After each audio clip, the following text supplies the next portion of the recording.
what Core Web Vitals are, why they're so important, both for us using the web and for the people running the sites. This brings us to a pretty natural question. How do you even know if a website has good or bad Core Web Vitals? How do you measure this, invisible stuff, maybe out of curiosity for a site you use a lot, or if you're actually assessing a site you own? Yeah, and what's great is how accessible Google has made these insights. They provide free tools that let anyone really get a quick snapshot of these metrics. It's about empowering you with data, giving you the ability to kind of look under the hood of any website's digital experience. One of the most popular tools, often the first stop, is PageSpeed Insights, or PSI. It's a free web-based tool from Google. You just pop in a web page address, and it analyzes the content and gives you actionable suggestions to make it faster. It's like getting a quick performance checkup for a website. And what kind of data does PSI give you? Is it just like one overall score or more detailed? It's actually quite clever because it shows you two distinct types of data, which are both really crucial for getting a complete picture. This is a key insight into web performance measurement. First, there's field data. This comes from something called the Chrome User Experience Report, or CRUX. CRUX, okay. Yeah, CRUX. This is real-world user data.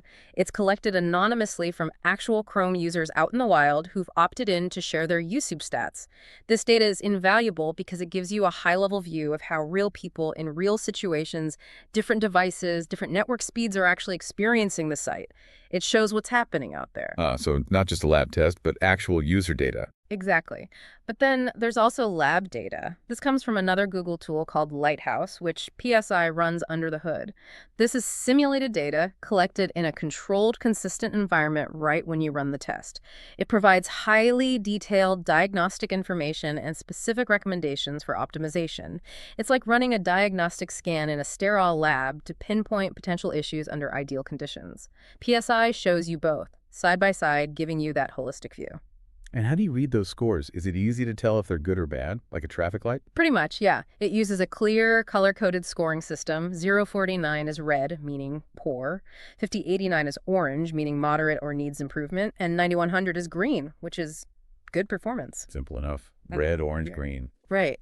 And it's really crucial to look at both the field and lab data to get the full story, because sometimes what you see in the lab test might not perfectly reflect real-world conditions due to network variations or different devices. For example, our sources give a scenario. Imagine you run example-shock.com. You analyze your homepage using PSI. The field data shows your LCP is consistently in the orange needs improvement range, maybe 3 seconds, for mobile users. The lab data confirms this, showing LCP at 2.8 seconds, and crucially, the opportunity section suggests optimizing images and reducing server response time. Okay, so it tells you the problem and gives you clues on how to fix it. Exactly. It tells you what problem real users are facing, slow LCP on mobile, and how you might start to fix it. Optimize images, faster server, actionable insights from both real-world and diagnostic perspectives. So PageSpeed Insights gives you that quick overview. But what if you want to really dig deep, see all the nitty-gritty details, like a full performance audit? For that deeper dive, you turn directly to Lighthouse. Lighthouse is the engine behind the PSI lab test, but you can also run it yourself for more control and detail. It's an open-source automated tool for improving the quality of web pages. And it does comprehensive audits not just for performance, but also accessibility, whether it works well as a progressive web app, PWA, SEO, best practices. It covers a lot. Okay, so it's broader than just the core vitals. Yes, much broader. While developers can run it from the command line, the easiest way for most people is directly from Chrome DevTools. You just right-click on any web page, select Inspect, navigate over to the Lighthouse panel, choose the categories you want to audit, like performance, and hit Generate Report. It's built right into the browser. And what does that Lighthouse report show you? Is it just those core web vitals again, or more stuff? It gives you a lot more. You get detailed scores for each category. For performance specifically, it includes key metrics like first contentful paint, FCP, speed index, LCP, time to interactive, TTI, total blocking time, TBT, which is closely related to IMP and, of course, CLS. But critically, it then breaks down specific opportunities. These are prioritized recommendations for improvement, often with estimates of how much time you could save. Oh, like concrete suggestions. Very concrete. It might say, eliminate render blocking resources, properly size images, reduce unused JavaScript, defer off-screen images, for instance, our sources mentioned. Running Lighthouse on an e-commerce product page might show the main product image as the LCP element. Lighthouse might then suggest lazy loading other off-screen images further down the page to improve the initial page load time. It's incredibly detailed. It gives you a clear roadmap for optimization, almost holding your hand and showing you how to improve those scores. Okay, now if you want to get even more granular, maybe see the exact timeline of everything happening during a page load, like playing Digital Detective second by second. Then you need the Chrome DevTools Performance Panel. This is also built right into Chrome, and it provides a highly detailed timeline view of all the activities the browser performs during page load and user interaction. This is where you can pinpoint exactly when something happened and what might have caused a delay. How would you use that for Core Web Vitals? You open DevTools, go to the Performance tab, hit the Record button, and then reload the page you want to analyze. Once the page finishes loading, you stop recording. You'll get this complex-looking chart, a timeline, but within that, you can look for specific markers like LCP. If you hover over that marker, it'll highlight the actual LCP element on the page. And you can examine the timeline right before that LCP marker to see what events were happening, maybe long-running JavaScript tasks or big network requests that might have delayed it. Wow, okay. That sounds like serious detective work, drilling down into milliseconds. It really is. Our sources illustrate this. Using the performance panel on a news website might reveal that the LCP element, maybe the main headline, is being delayed by a long-running JavaScript task from an ad script. Right. This suggests that optimizing, or maybe deferring that specific JavaScript, could significantly improve the LCP score. It's a powerful tool for understanding the intricate dance of page load performance and getting right to the root cause of bottlenecks, rather than just knowing a score is bad. And then there's the source of that real-world data you mentioned earlier with PSI, the Chrome UX report, or CRUX. You said that's where the field data comes from. That's right. The Chrome UX report, or CRUX, is this massive public data set. It provides real-world performance data, the core web vitals, for millions of websites. And again, this data is collected anonymously from actual Chrome users worldwide who've opted in. Now, while developers can access the raw data in Google BigQuery for super advanced analysis, the easiest way for most people, and how Google really intends it to be used broadly, is through page speed insights.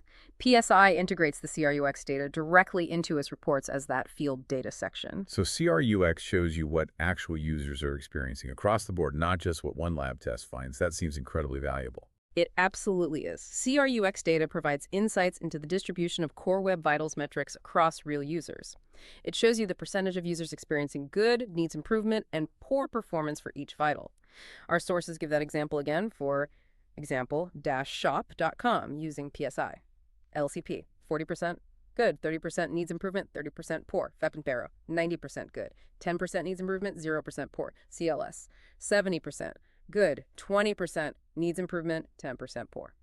Okay, so you see the breakdown across your actual user base. Exactly. This data directly reflects how real people are experiencing the site. In this example, while responsiveness, FTP, is generally pretty good, a significant chunk of real users are experiencing poor loading, LCP, and annoying layout shifts, CLS. That real-world insight is invaluable because it tells you where the actual pain points are for your audience, guiding your optimization efforts beyond what lab data alone might show.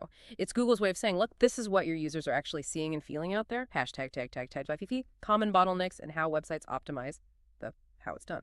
Okay, so we know what the vitals are, why they matter for everyone, and how you can measure them using tools like PSI and Lighthouse. Yeah. But now for the million-dollar question, right? How do websites actually fix these things? What are the common culprits, the bottlenecks that developers and website owners target?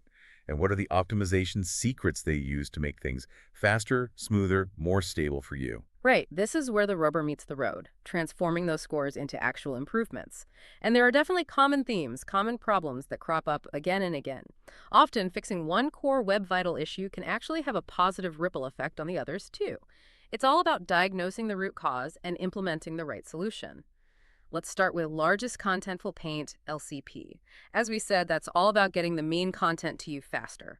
The core problem here is usually something actively blocking the browser from showing that most important content quickly. And what are those blockers typically? What's actually holding back that big hero image or the main headline we're waiting for? Well, some key bottleneck areas for LCP often include, first, slow server response times. If the server where the website actually lives takes too long just to respond to your browser's initial request, well, everything else gets delayed right from the start. What causes that?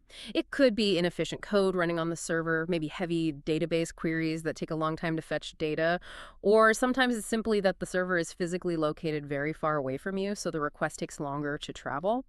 Another major culprit is render blocking resources. Think of these as roadblocks. They're typically large CSS files, styling, and JavaScript files, interactivity, that the browser feels it needs to download and process fully before it can even start drawing the main part of the page. Until those are handled, the browser is basically stuck, saying, hold on, I can't show you the important stuff yet. Okay, so big files get in the way early. Exactly. And then, of course, there are just slow resource load times where the LCP element itself, often that large image or maybe a video, just takes ages to download because the file is huge or hasn't been properly optimized. So how do they fix these? What are the practical things website owners do? Okay, the first one, and often the biggest and easiest win for improving LCP, is image optimization. This is all about drastically reducing the file size of images without sacrificing the quality you actually perceive. Our sources highlight several crucial techniques here. First, compression. Using smart tools, often free ones like TinyPNG or TinyJPG, or more advanced ones like Scroosh, to significantly cut down file sizes. There is lossy compression like JPEG uses, which removes some data you likely won't notice, great for photos. And lossless compression like PNG uses, where no data is lost, better for sharp graphics, logos, things with crisp lines. The goal is always the smallest possible file that still looks good. Okay, smaller files load faster. Makes sense. Right. Then there are modern formats. This is a huge one. converting images to newer, much more efficient formats like WebP or AVIF. These formats use way more advanced compression algorithms than old JPEGs or PNGs. WebP images are typically like 25–34% smaller than JPEGs at the same visual quality. And AVIF often offers even better compression. Many content delivery networks, CDNs, can even convert images to these formats automatically for website owners, which is super helpful. So just using a better format saves space and speeds things up. Significantly. Then there are responsive images. This is really clever. It's about serving different sized images depending on the user's screen size and resolution. You Oh, use specific HTML attributes like circset and sizes, or a thing called the picture element. This ensures you're not forcing someone on a small phone screen to download a massive high-resolution image designed for a giant desktop monitor. Their phone gets a smaller, appropriately sized image, saving bandwidth and speeding up load times dramatically. Tailoring the image to the device. Yeah. Smart. Very smart. And lastly, lazy loading images. Now, this is less directly relevant for the initial LCP element itself because LCP is about what's visible immediately. But lazy loading significantly improves overall page load performance. It means loading images only when they are just about to enter the user's viewport, like as you scroll down towards them. Right. The browser doesn't waste time and bandwidth downloading images you might never even see at the bottom of a long page. It only downloads what you need right now. The sources gave that e-commerce example, right? Yeah. About how image optimization made a huge difference. They did. The hypothetical exampleshop.com, it was suffering from agonizingly slow load times, especially on product pages packed with high-res images. They went all in on image optimization, compressed everything, used the efficient WebP format, resized images properly for different devices. The result, their loading times were slashed by a massive 50%. That's a huge win for LCP and a direct, noticeable improvement for their customers. Wow, okay, so images are huge. What else helps LCP? You mentioned server response time. Absolutely. Optimizing server response time is crucial. This involves choosing a fast, reliable hosting provider. Sometimes you just need to pay for better hosting. Maybe upgrading to a virtual private server, VPS, or even a dedicated server if the site is really busy. Also, selecting a server location geographically close to where most of your users are can significantly minimize latency, just the time it takes for signals to travel. Right, closer is faster. Yep. And then there's optimizing the server itself, making sure database queries are efficient and use proper indexes so the database can find data quickly. Slow queries are a very common bottleneck. And implementing server-side caching, which means storing frequently accessed data in memory so the server doesn't have to constantly recalculate or refetch the same information, makes responses much faster. And what about distributing content globally? You mentioned content delivery networks, CDNs, briefly. How do they help LCP? CDNs are vital, especially for sites with a global audience. Think of your website's origin server as its home base, where all the files originally live. A CDN is a huge distributed network of servers located all around the world. When you say, in London, request an image from a website hosted in Sydney, instead of fetching it all the way from Sydney, the CDN serves it to you from a server much closer, maybe one also in London or nearby in Europe where a copy is cached. Ah, like a local copy shop. Exactly. This significantly reduces latency, the travel time for data. It also offloads traffic from your main origin server, improving its response time and directly speeding up LCP for users everywhere. Plus, CDNs are built to handle massive amounts of traffic, increasing bandwidth capacity. Our sources use that London-Sydney example. Without a CDN, data crosses continents. With a CDN, it's served locally much faster. They mentioned ShopSphere, another hypothetical e-commerce site, saw significant LCP improvement across all regions just by implementing a CDN. It makes the internet feel smaller and faster for everyone. Okay, that makes sense. And finally, code optimization, minimizing the actual HTML, CSS, JavaScript. Yes, code optimization helps LCP and overall performance too. Two key techniques here. Minification. This is basically stripping out all unnecessary characters from code files, things like whitespace, comments, line breaks, without changing how the code actually functions. A JavaScript function like function sum AB, return a plus B, literally becomes function sum AB, return a plus B. Smaller file, faster download, every single byte saved adds up across potentially hundreds of files. And compression, this happens after minification. The server uses algorithms like gzip or the even better Brotli to compress text-based files, HTML, CSS, JS, before sending them to your browser. Your browser then automatically decompresses them. It's like zipping up a large document before emailing it. It transfers much, much faster. These techniques significantly reduce file sizes, speeding up downloads, especially on slower mobile networks. Got it. So that covers getting the content to you faster for LCP. Right. But what about responsiveness? Fixing FID and INP those times you click or type and face a delay. Right, responsiveness. The core problem here is usually the browser's main thread getting bogged down. You can think of the main thread as the single chief worker responsible for almost everything you see and interact with on a web page, drawing pixels, updating the layout, handling your clicks and keyboard input, and running JavaScript code. The busy bee? Exactly. And if that main thread is busy doing some long, complex task, it simply can't simultaneously respond to your click or tap instantly. That's what causes high FID or INP. The key bottlenecks are almost always related to heavy JavaScript execution.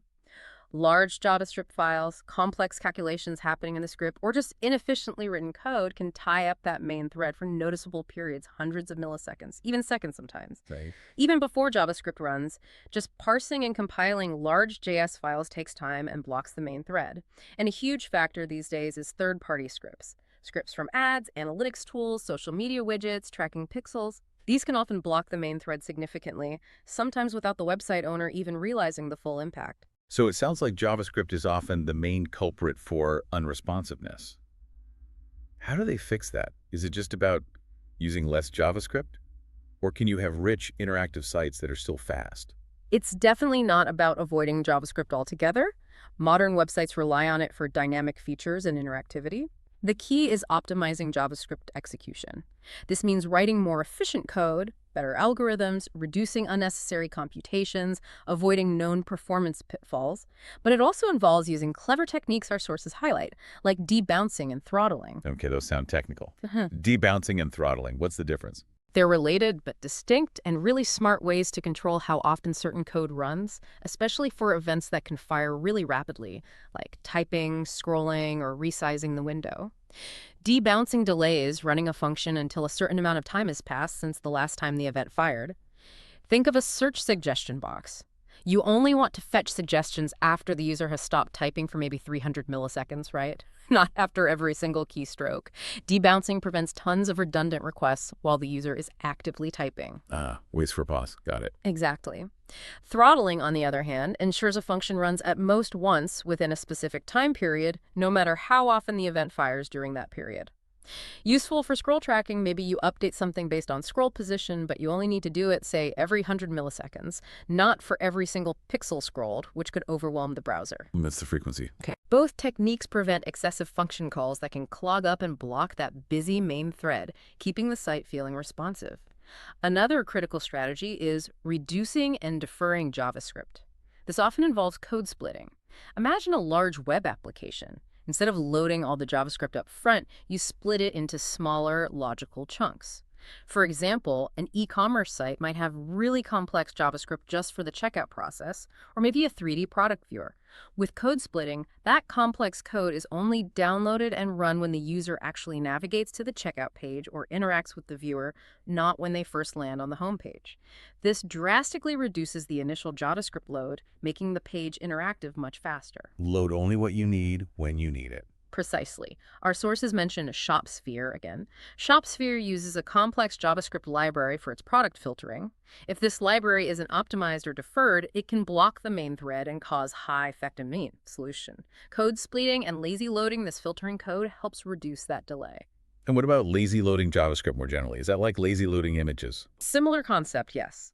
Lazy loading JavaScript means deferring the loading and execution of non-critical JavaScript files until they're actually needed, or at least until after the main content of the page has loaded and become interactive. This is often achieved using special attributes on script tags in the HTML async or defer. These are like little instructions to the browser. They tell, go ahead and download this script in the background, but don't stop parsing the HTML or rendering the page while you do it. So they don't block things. Right. The difference is subtle. Async scripts run as soon as they finish downloading, which might be out of order. Defer scripts run after the HTML parsing is complete, and usually in the order they appear. But the key takeaway for responsiveness is that both free up the main thread during that critical initial load phase, allowing the page to become interactive much sooner.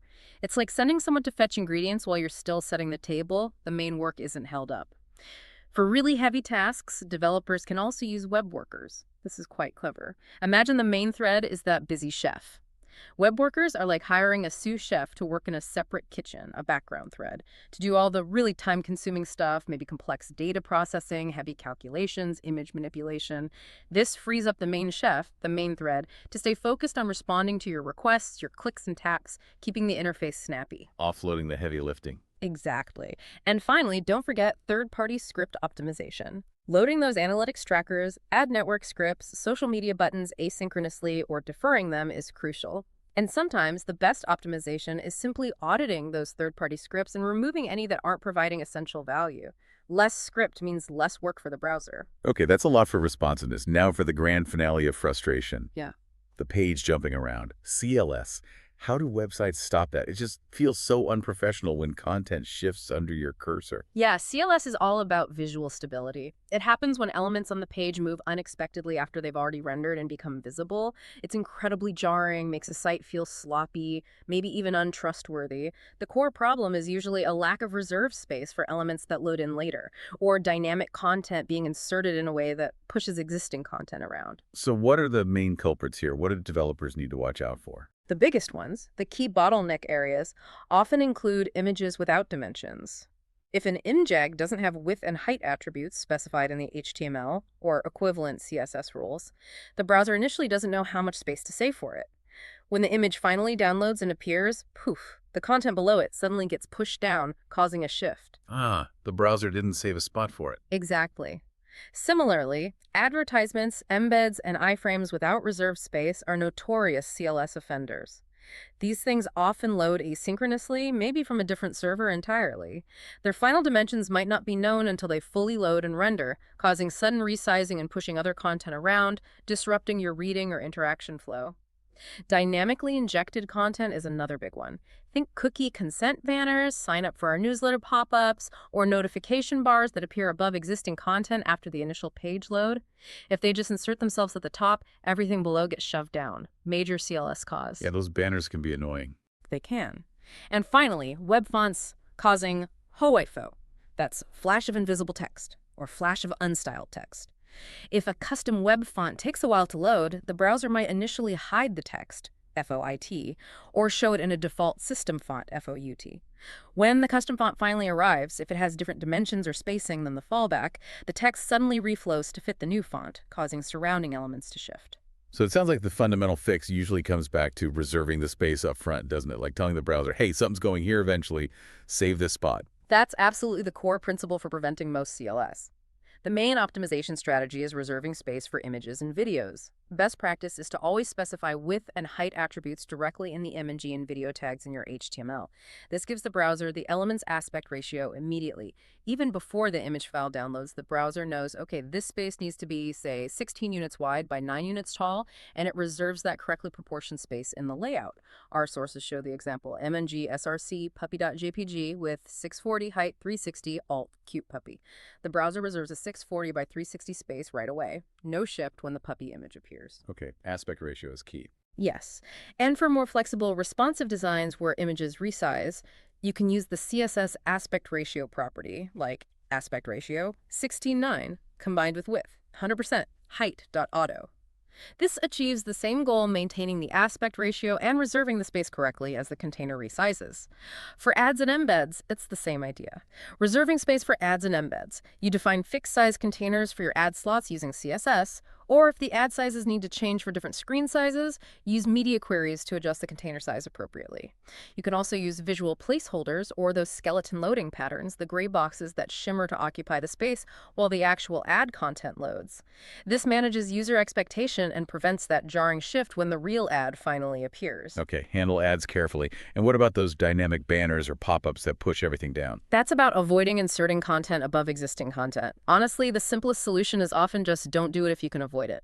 Fair enough. If you must insert content dynamically after the page loads, consider adding it below the existing visible content, which is usually much less disruptive. Or use overlays or modal windows that appear on top of the existing content without affecting the layout underneath, rather than pushing things around.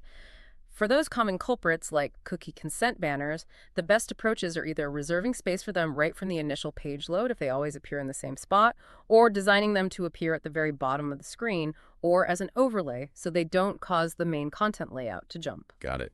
Be mindful of where you inject new stuff. And fonts. How do you stop fonts from causing shifts? Optimizing web fonts is key.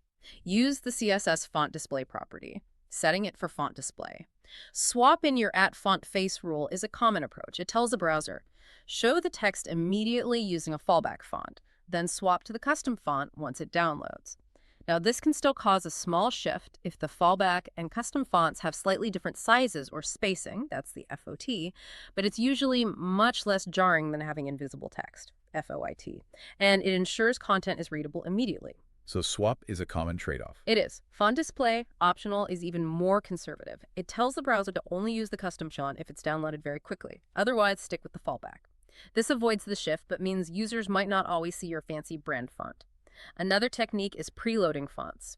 You can add a link rel preload as font tag in the HTML head for your most critical web fonts.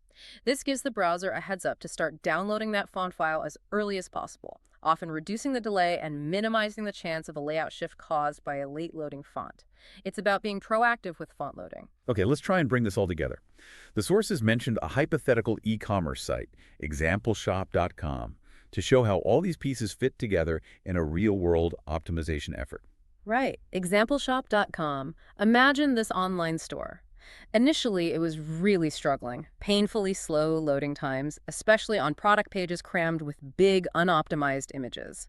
The result? A tragically high bounce rate, people were leaving instantly, and a dismal conversion rate. Sales were suffering. It was a classic case of poor core web vitals directly hitting the business's bottom line. The owners knew they had a performance problem, but it probably felt like a complex, tangled mess to fix. So what did they do? How did they approach untangling that mess and actually improving things? Their optimization steps were pretty comprehensive, showing a really good holistic approach. First, focusing on LCP, they tackled image optimization head-on. They compressed all their product images, converted them to the efficient WebP format, and importantly, resized them to appropriate dimensions for different devices. Huge file size reductions there. Second, they did thorough code optimization, minifying their CSS and JavaScript files, and maybe even combining some files to reduce the number of requests the browser had to make. Less code, fewer roadblocks. Third, they implemented smart caching. Both browser caching, telling browsers to reuse files they've already downloaded, and crucially, they started using a CDN, Content Delivery Network, to distribute all their static assets images, CSS, JS, globally. This meant content was served much faster to users regardless of their location. Getting content closer to the user. Exactly. And finally, they likely upgraded their server infrastructure. Maybe moved to a more powerful server plan with faster response times, ensuring that very first request for the website was handled quickly. Okay, so they hit it from multiple angles. Images, code, caching, CDN, server. And what was the big picture result of all that effort? Did it actually move the needle for them? The results, according to the scenario, were truly transformational. ExampleShop.com saw a dramatic improvement in website performance. Loading times were reportedly reduced by an astonishing 50%. Wow, half the waiting time. Huge difference. This directly led to the bounce rate decreasing by a significant 20%, meaning way more users stuck around after landing on the site. And most importantly for their business, the conversion rate increased by a remarkable 15%. More people were actually buying things. Yeah, it's a tangible business impact right there. Absolutely. They even saw a boost in their search engine rankings because of the better page experience signals, increasing their overall visibility. It really demonstrates the combined power of these optimizations. Improving core web vitals directly translates into not just a much better, less frustrating experience for you, the user, but also concrete, measurable improvements for the business and ultimately a better, faster, more efficient internet for everyone. It's a genuine win-win-win situation. So we've really unpacked these core web vitals, largest contentful paint, LCP, first input delay, FID, and its evolution into interaction to next paint, INP, and cumulative layout shift, CLS.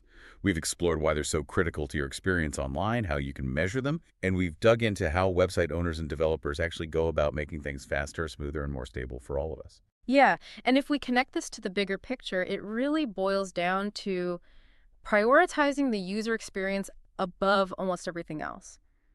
These aren't just, obscure technical metrics for geeks. They are direct, quantifiable measurements of how a human being actually experiences interacting with a website. They put a number on that universal feeling of frustration when things are slow or jumpy, or conversely, that feeling of delight and ease when everything just works seamlessly. Right. It's fundamentally about designing technology, designing websites for human patience, for human attention spans, especially in this world of constant information overload.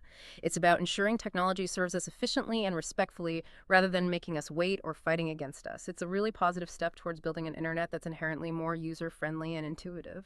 Exactly. It's about that feeling of control, isn't it? Engagement. Not feeling overwhelmed or, frankly, disrespected by the technology you're trying to use. This deep dive, hopefully, is a shortcut to being better informed about what makes a great online experience tick, but maybe also a shortcut to you having a better online experience personally now that you know what to look for. Whether you're just browsing the web day to day, clicking through articles, shopping online, or maybe you're actually building your own corner of the internet, understanding these core web vitals gives you a really powerful new lens, a way to view, appreciate, and even push for improvements in the digital world all around you. Hashtag tag outro. We really hope this deep dive has given you a fresh, maybe more insightful perspective on what makes a website truly perform well. We've explored those critical metrics: largest contentful paint, first input delay in interaction to next paint, and cumulative layout shift. And we've looked at the key strategies behind the scenes. Things like intelligent image optimization, smart code management, leveraging those global CDNs, the techniques that quite literally bring pages to life faster and more smoothly for you. So the next time you visit a website, maybe pay a little more attention. What stands out to you? Is it the immediate, satisfying appearance of the main content? Is it the smooth, instantaneous response when you click or tap? Or perhaps does a frustrating, jarring layout shift suddenly catch you off guard and make you grimace? And if you happen to be building a website or influencing someone who is, which of these core web vitals will you prioritize first to ensure your users have the absolute best possible experience? It's really a continuous journey of improvement out there on the web, driven by this desire to make the internet a truly effective, efficient, and maybe even delightful place. We hope this deep dive helps you navigate the web with new, informed eyes, and perhaps even inspires you to make your own corner of the internet or advocate for the sites you use to become faster, smoother, and more delightful places for everyone.